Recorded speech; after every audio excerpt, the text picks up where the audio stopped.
สบายดีวันนี้ก็จะมารีวิวกระแทมจากประเทศจีนเนาะมีอยู่หารถกระแทมเห็นเป็นขายในอินเทอร์เน็ตเนี่ย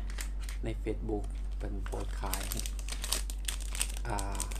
จากประเทศจีนเนาะเป็นมาเห็นแต่กับ่แพงกระแทมก่อน1-3,000เป็นเห็ดมีอยู่หารถที่เขาซื้อมาวันนี้ก็มีมาซิมกันเลยเนาะรถนิ้ว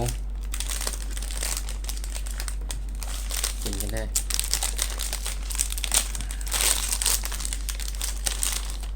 โอ้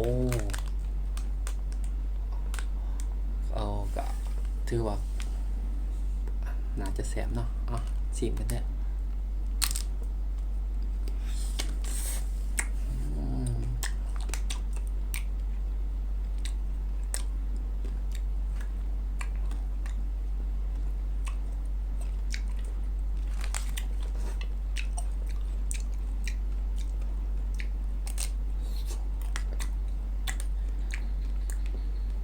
บอกรสชาติ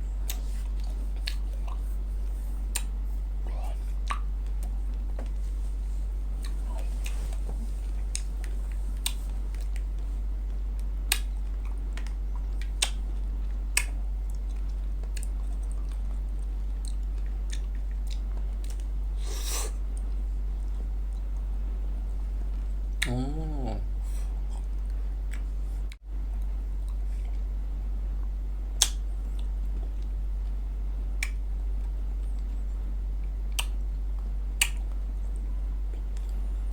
แบบ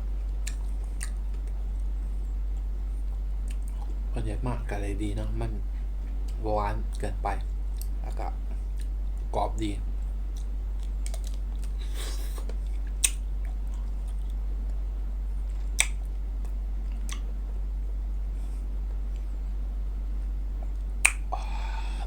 เย็น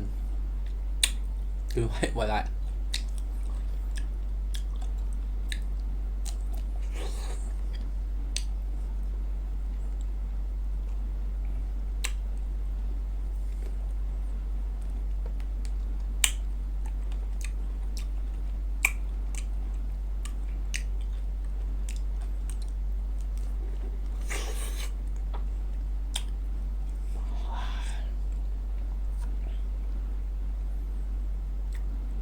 ก็คล้ายๆกระแลมวอเนาะ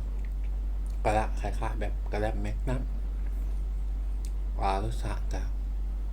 แตกต่างกันถือว่าโอเคเนาะ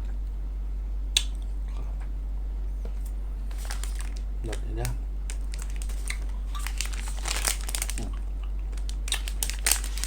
สั่งอยู่ใน Facebook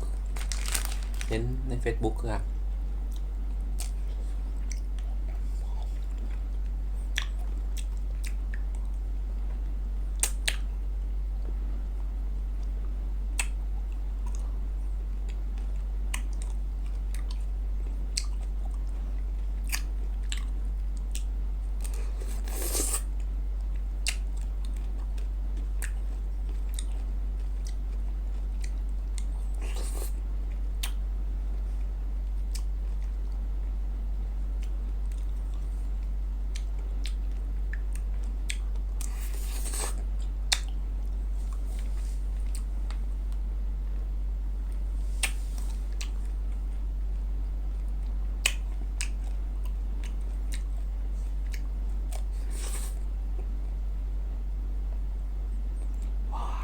เย็น